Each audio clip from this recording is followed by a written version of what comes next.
श्रीमन्नारायण हर हर Mahadev नमश्चंडिकाय। Corona के प्रथम lockdown में हमने एक वीडियो श्रृंखला प्रारंभ की थी, जिसमें हम प्रतिदिन 15-20 मिनट के लिए लाइव आकर हमें अपने जीवन में दैनिक जीवनोपयोगी मंत्रों का प्रयोग कैसे करना चाहिए उस पर हम चर्चा करते थे। कालांतर में हमारे पूर्व चैनल के प्रतिबंधित हो जाने के कारण वो समस्त वीडियो समाप्त हो गए और बहुत से लोग उन चलचित्रों के माध्यम से दैनिक जीवन में अलग अलग क्रियाओं के लिए विभिन्न शास्त्रीय मंत्रों का प्रयोग करते आ रहे थे, जिससे उन्हें श्रेयस की प्राप्ति हो रही थी। तो उन लोगों के अनुरोध पर हम इस श्रृंखला को पुनः प्रारंभ कर रहे हैं। हमारे मनुष्य जीवन में एक बहुत ही विकृति आ गई है, वो है प्रातःकाल समय पर अपने समस्त कृत्यों को संपादित नहीं करना। हमारे मनुष्य जीवन में पशुओं की अपेक्षा जो विशिष्टता है वो है विवेक, शास्त्रीयता, मर्यादा और अनुशासन। पशु पक्षियों में विवेक बुद्धि केवल उतनी ही रहती है जितना में वो अपना उदर पोषण कर लें, भरण पोषण कर लें, शत्रुओं से अपनी रक्षा कर लें, प्रजनन कर लें और विभिन्न प्रकार के जीवन को बनाए रखने के लिए जो खाद्य का संग्रह है वो कर लें। लेकिन मनुष्य के साथ ऐसा नहीं है। आहार, निद्रा, भय और मैथुन, इन चारों के अतिरिक्त भी मनुष्य का बहुत विशद अस्तित्व है। देवमंडल से लेकर तिर्यक मंडल तक उसका अधिकार और उसका कर्तव्य बटा हुआ है। पशु पक्षी से लेकर ब्रह्मदेव पर्यंत के तत्वों से उसका कोई न कोई संबंध इष्टपूर्त के माध्यम से हो, हव्य कव्यादि के माध्यम से हो, पंचमहायज्ञ के माध्यम से हो, उसका बना हुआ रहता है। तो सर्वप्रथम हम आज आपको प्रातः उठने का मंत्र बताएंगे। उठने का मंत्र अब ये नहीं कि मंत्र पढ़कर उठना है, अपितु यह कि उठने के बाद सबसे पहला मंत्र क्या पढ़ना है। और शास्त्रों में मंत्र किसे कहते हैं? मननाद विश्व संत्राणम, जिसके मनन से, जिसके चिंतन से विश्व की रक्षा हो, उसे मंत्र कहा जाता है। अब मंत्र कई प्रकार के होते हैं। सावर पद्धति के मंत्र अलग हैं, वैदिक मंत्र अलग हैं, तांत्रिक मंत्र अलग हैं, पौराणिक मंत्र अलग हैं, तारक मंत्र अलग हैं, नाम मंत्र अलग हैं। जैसे श्री राम जय राम जय जय राम इत्यादि तारक मंत्र में आते हैं। गायत्री मंत्र, मृत्युंजय मंत्र, ये सब वैदिक मंत्र में आते हैं। शावर मंत्र इत्यादि गोरक्षनाथ जी की परंपरा में भी देखे जाते हैं। कुछ ग्रामीण क्षेत्रों में झाड़ फूक इत्यादि के लिए ऐसे मंत्रों का प्रयोग होता है। और हर प्रकार के मंत्र में हर प्रकार का व्यक्ति अधिकृत नहीं होता। हर प्रकार के मंत्र में हर प्रकार का व्यक्ति अधिकृत नहीं है। हर प्रकार के मंत्र को हर प्रकार का व्यक्ति जप नहीं सकता। ब्राह्मण, क्षत्रिय, वैश्य अगर अपने शाखा सूत्रादि की विधि से 16, 20 और 24 या मतांतर से कहीं 22 वर्ष तक अगर उपवीत से, यज्ञोपवीत से युक्त नहीं होते हैं और निरंतर उसका पालन नहीं करते हैं तो वैदिक मंत्रों में उनका अधिकार नहीं होता है। और बाकी का तो ऐसे भी नहीं है। स्त्री, शूद्र, वर्ण संकर और पतित सावित्री वाले ब्राह्मण, क्षत्रिय, वैश्य का भी वैदिक मंत्रों में अधिकार नहीं है। ऐसे स्थिति में वे पौराणिक मंत्रों का प्रयोग करते हैं या किसी संप्रदायगत कुलागमाचार की विधि से अपनी कुल परंपरा से बिना भटके हुए तांत्रिक पद्धति के आगमुक्त मंत्रों का, वैखानसीय, पांचरात्रीय, कौलागमीय या लिंगायत, वीरशैव इत्यादि आगमों का वो प्रयोग करते हैं। शैवागम, शाक्तागम, वैष्णवागम, सौरागम, गणपत्यागम, भैरवागम इत्यादि बहुत से आगमों की बात शास्त्रों में मिलती है। तो यहाँ पर हम ऐसे ही मंत्रों को प्रदान करेंगे जो हर प्रकार का व्यक्ति प्रयोग कर सके, जिसमें कोई विशेष अधिकार की बात नहीं हो। कोई भी सनातन धर्मावलंबी, कोई भी आस्तिक, शास्त्रों के प्रति श्रद्धा रखने वाला, देवता, गुरु, गौ के प्रति निष्ठा रखने वाला व्यक्ति जिनका प्रयोग कर सकता है, ऐसे ही सर्वजनोपयोगी मंत्र का आज हम उपदेश करने वाले हैं। सर्वप्रथम प्रातःकाल जैसे ही यह बोध हो कि हम निद्रा से मुक्त हो चुके हैं, हम जागृति को प्राप्त कर चुके हैं, आज हमें एक और नया दिन प्राप्त हुआ है अपनी अवस्था में। क्योंकि कई बार होता है कौन सा व्यक्ति अगले दिन का सूर्योदय देखने वाला है या नहीं देखने वाला है, ये कोई निश्चित करके नहीं बता सकता। हो सकता है हमारे दिन का यह अंतिम, हमारे जीवन का अंतिम दिन हो, कल का सूर्योदय हमारे भाग्य में न हो। तो आज का सूर्योदय हमने देख लिया, इसको सबसे बड़ा सौभाग्य जानना चाहिए, क्योंकि कई लोग इस संसार में थे जो आज का सूर्योदय नहीं देख सके। तो हमने आज का सूर्योदय देख लिया है।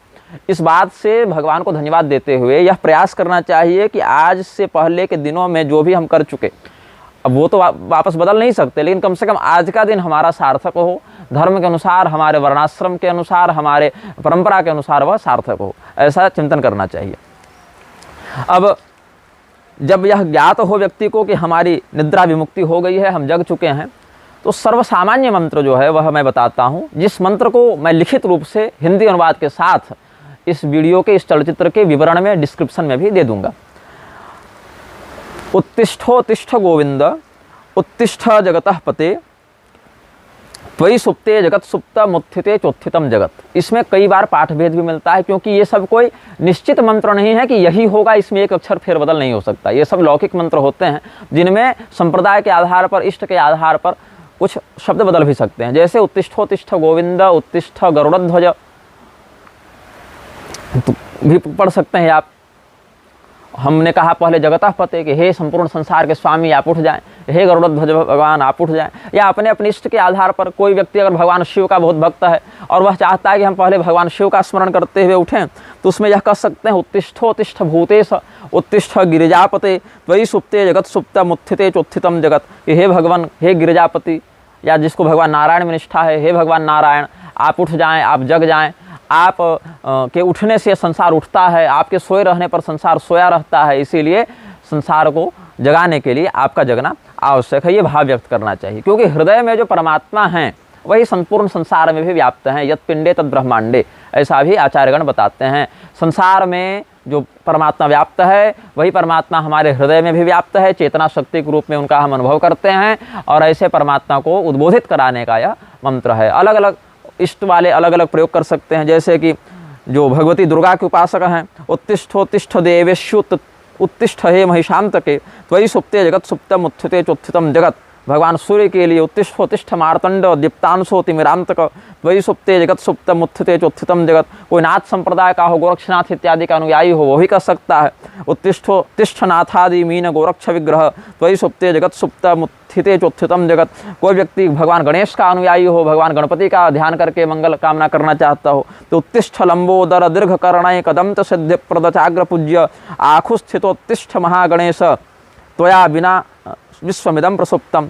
कोई भगवान कार्तिकेय का आराधक है तो उत्तिष्ठ कृत्तिका सूनो देव सेनापते गुह त्वयि सुप्ते जगत सुप्तम उत्थिते चोत्थितम जगत। कोई भगवान हनुमान जी की आराधना करता हो तो उत्तिष्ठ वज्रांग कपीश हनुमत प्रभु त्वयि सुप्ते जगत सुप्तम उत्थिते चोत्थितम जगत। इस प्रकार से कोई भी अपना इष्ट हो, कोई भी देवता हो, परमात्मा तो एक ही हैं, अलग अलग स्वरूपों में हम उनका अनुभव करते हैं। तो कोई भी व्यक्ति किसी भी शास्त्रीय देवता, कभी ये नहीं कि कोई कहे हम साईं बाबा का नाम लेकर उठना चाहते हैं तो वो फिर ना ही उठे तो ज़्यादा बढ़िया है, तो सोया ही रहे वो। लेकिन जो शास्त्रीय देवताओं का अनुयायी हो, शास्त्रीय देवताओं के प्रति जिसकी निष्ठा हो, ऐसा व्यक्ति इन मंत्रों का प्रयोग कर सकता है। सर्वसामान्य मंत्र क्या है? उत्तिष्ठोत्तिष्ठ गोविंद उत्तिष्ठ जगतः पते त्वयि सुप्ते जगत सुप्तम उत्थिते चोत्थितम जगत, ये है।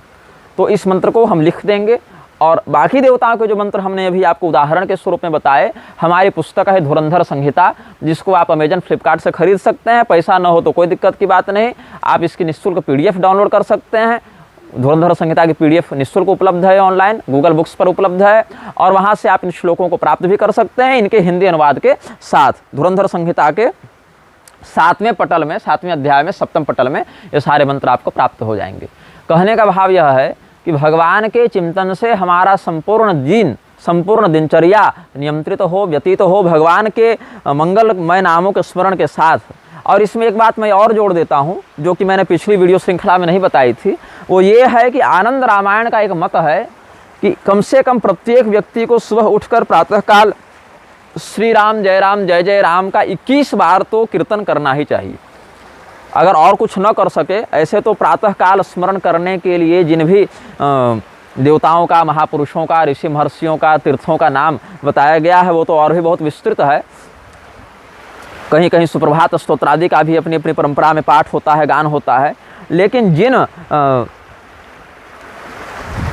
लोगों के पास समय का अभाव हो, जिन लोगों के पास अधिक बोध न हो, ज्ञान न हो या समय न हो, वो कम से कम श्री राम जय जय राम का 21 बार कीर्तन अवश्य करें सुबह उठने के बाद। सुबह उठने का अर्थ ये नहीं कि स्नान करने के बाद, सुबह उठने के बाद अपनी शैया पर, अपने बिस्तर पर पड़े हुए ही यह कार्य आपको करना है।